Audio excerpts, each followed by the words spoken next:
This podcast series is brought to you by World of Coffee Dubai and DXB Live. Expand your specialty coffee brand into the fastest growing specialty coffee market in the world by becoming an exhibitor at the next World of Coffee Dubai in 2024. I will be there, so head to worldofcoffeedubai.com and join the mailing list to get notified when booth registrations become available. Check the show notes for further details. Welcome to the Daily Coffee Pro by Map It Forward, friends. I'm your host, Lee Safar, and today we are joined by Yannis Apostolopoulos. Look how easily I say it now. You get used to it, huh?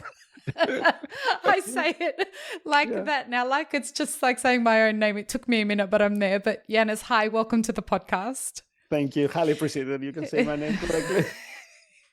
I know how much you appreciate it, given that no one seems to be able to say it.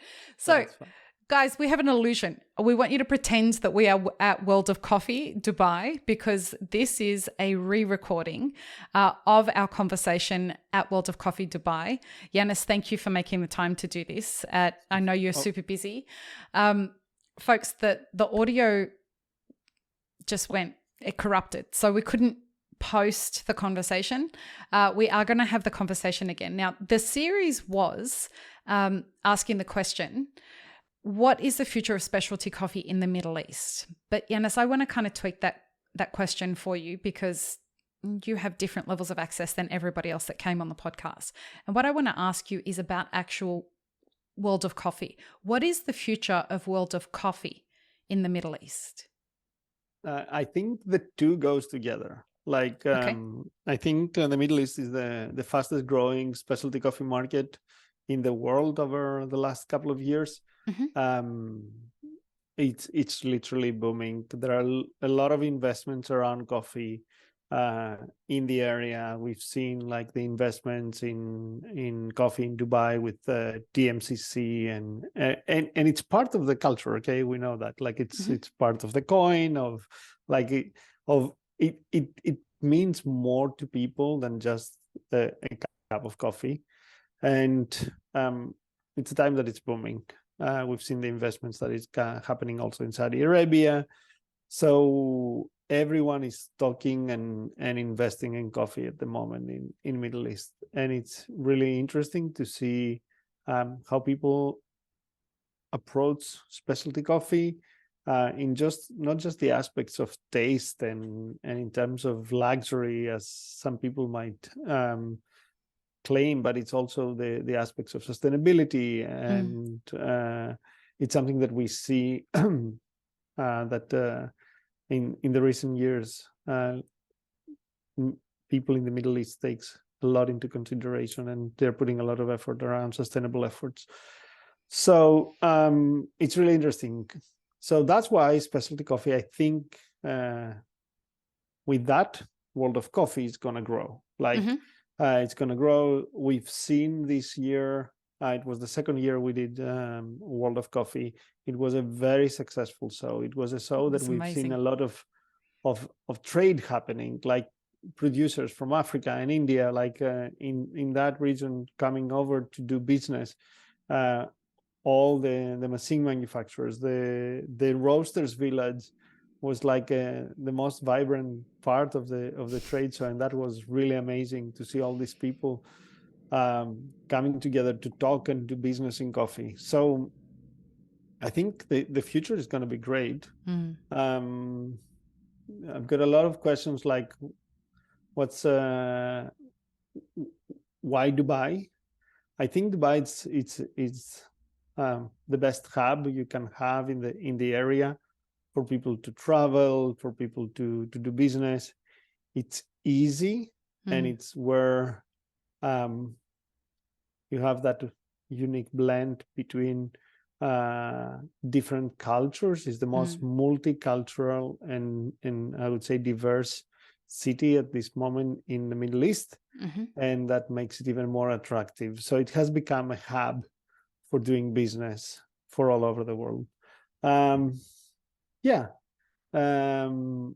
you have like other growing regions like Saudi. A lot of people on the show floor said, "Oh, why don't you take the show to Saudi?" I said, I know eventually there will be a show in Saudi, but it's not the right timing now.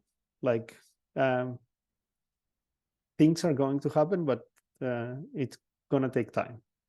So we're there to support the community.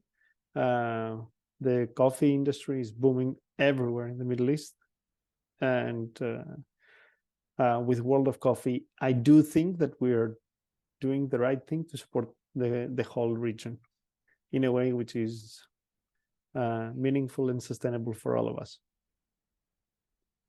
Really well said, I got to say. Really well said. The Middle East is one of those kinds of areas that everything seems to be happening all at the same time. No matter who you talk to, where they're from, there's lots going on with regards to the coffee industry. And you look at a region like Saudi that are putting a lot of focus on like the year of Saudi coffee. And they're really trying to use branding to highlight an not ancient, but really old way of brewing coffee, and trying to bring specialty coffee into the mix with all of that. With all of that comes the SCA trying to have a strategy for releasing whatever it is the long-term strategy is. As the CEO of the SCA, how do you and your team approach coming into a region like the Middle East? Because you've been there for some time, but how do you approach the strategy for the Middle East? I think that we've made commitments over the years to support the region. Initially, it was like, okay, let's create chapters, let's do some competitions, let's open up to meet the stakeholders there. I think the region is booming, and we demonstrated our commitment by bringing one of our biggest assets, which is a soul there. So I think this is important. We have more partners there than we ever had, and we're having very meaningful conversations. I believe that in SCA, wherever we see a region growing so fast, like we know we have the same situation in Southeast Asia and Asia Pacific. There is regions that we try the waters, and we try to understand how we can bring value, because for us it's not just being commercial, it's like bringing value. Either it's education, is gatherings where we help trade happen, because at the end of the day we're a trade association, and we want to grow the market of specialty coffee by trade. So we are trying to figure it out, and we're not that big of an organization. Okay, yes, we're theoretically the biggest trade association for coffee in the world, but we're a small still organization. So we're trying to figure out, we're trying to understand the culture, we're trying to understand what are the differences and where we can bring value that will help us stay on track and deliver on our purpose to make coffee better. Because at the end of the day, we want to make coffee more sustainable, equitable, and thriving as an activity for the entire value chain by fostering those global coffee communities. And it takes time to understand, when a market is growing so fast, how we can come in and bring value. There are markets, as I said before, like Asia Pacific, that we're working either with SAJ or our partners in Korea, that we are there, we're doing education and competitions and working together. But there are markets that are also growing, like India, that we're still trying to figure out. India, Nepal, like how those countries, the coffee is booming there, how we can find the right partners to go into those markets. So coming back to that question, is there a strategy for, like a long-term strategy for the Middle East, or is it kind of like working with the flow of how it's going, given it's booming so quickly?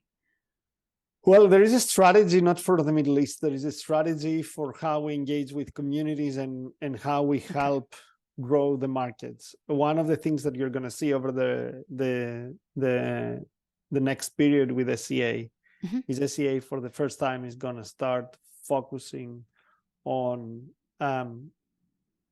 using chapters as a tool to engage in B2C activities. Oh, that's awesome. At the end of the day,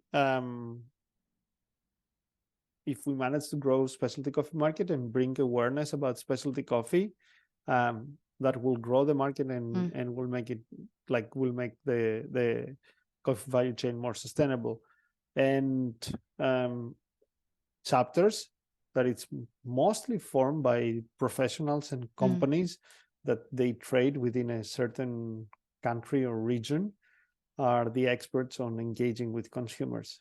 So we're going to empower them to engage with consumers and maybe train consumers to start elevating coffee in something similar to like wine has been for years, or awesome. beers, or chocolate. Like I think we can figure out things to make coffee more approachable to consumers, specialty coffee.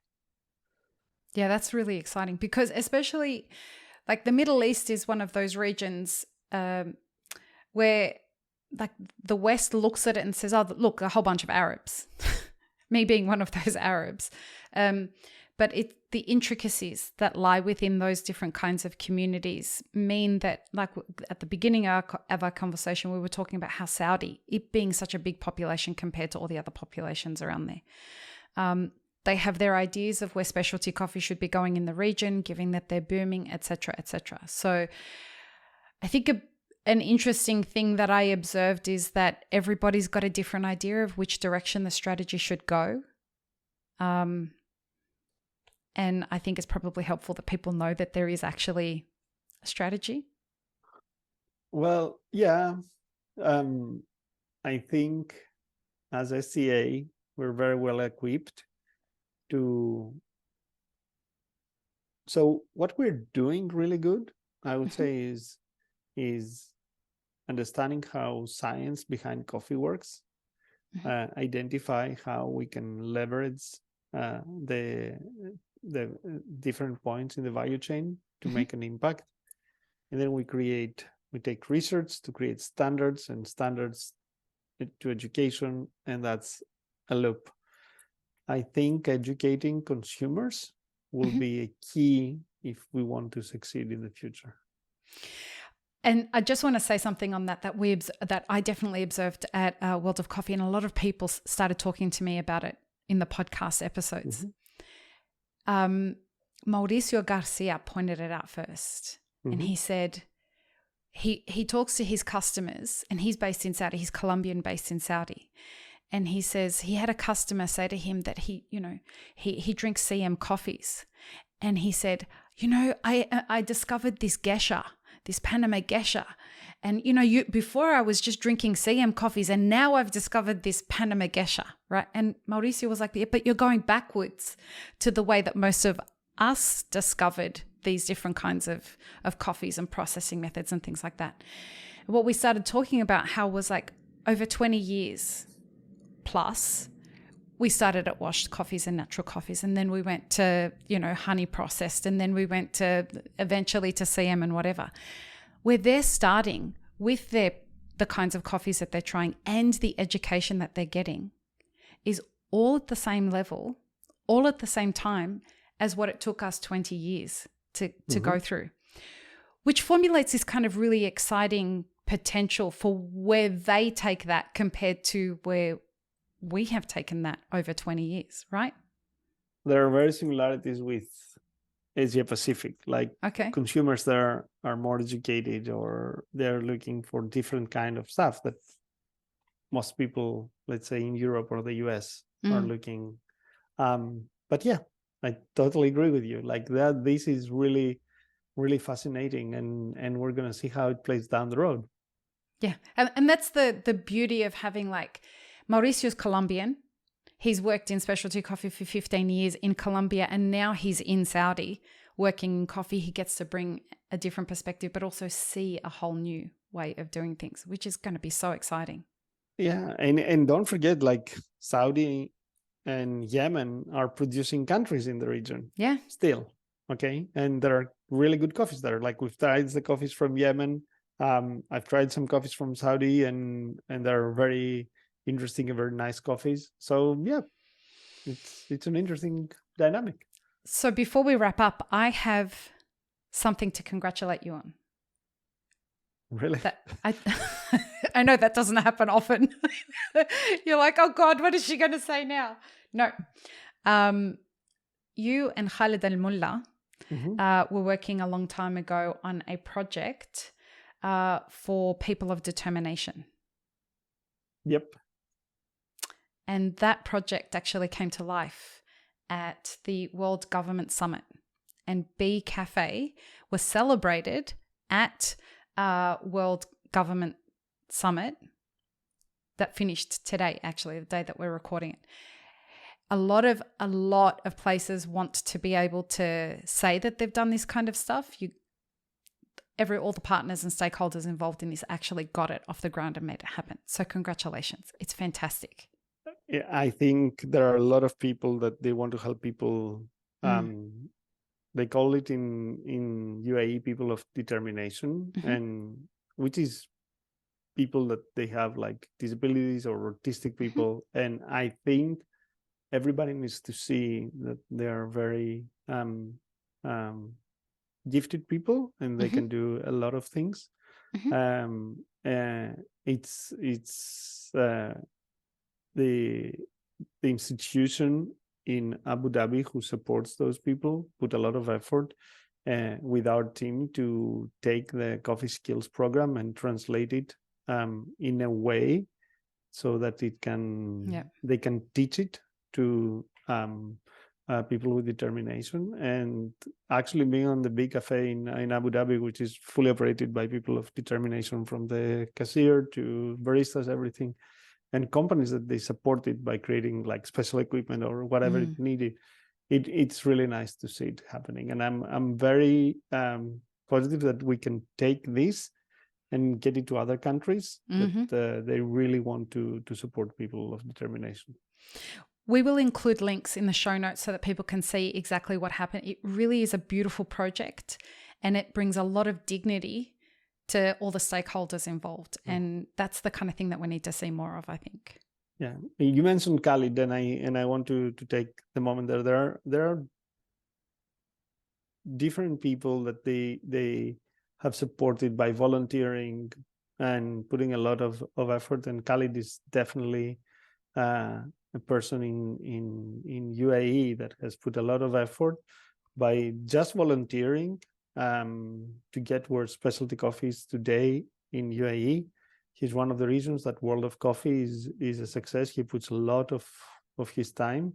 So I'm really grateful to have met him and work with him.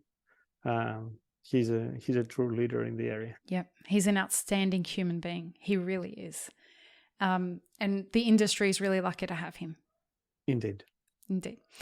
Yannis Apostolopoulos, because I can say that so easily now. Yannis, thank you so much for your time. Thank you for really saving my bacon and getting this conversation happening. Thank you so much. It's my pleasure. As always, peace, love, and peanut butter. Perfect.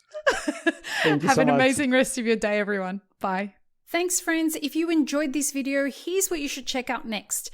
Consider supporting Mapper Forward on Patreon, and be sure to subscribe and hit the notification bell before you leave.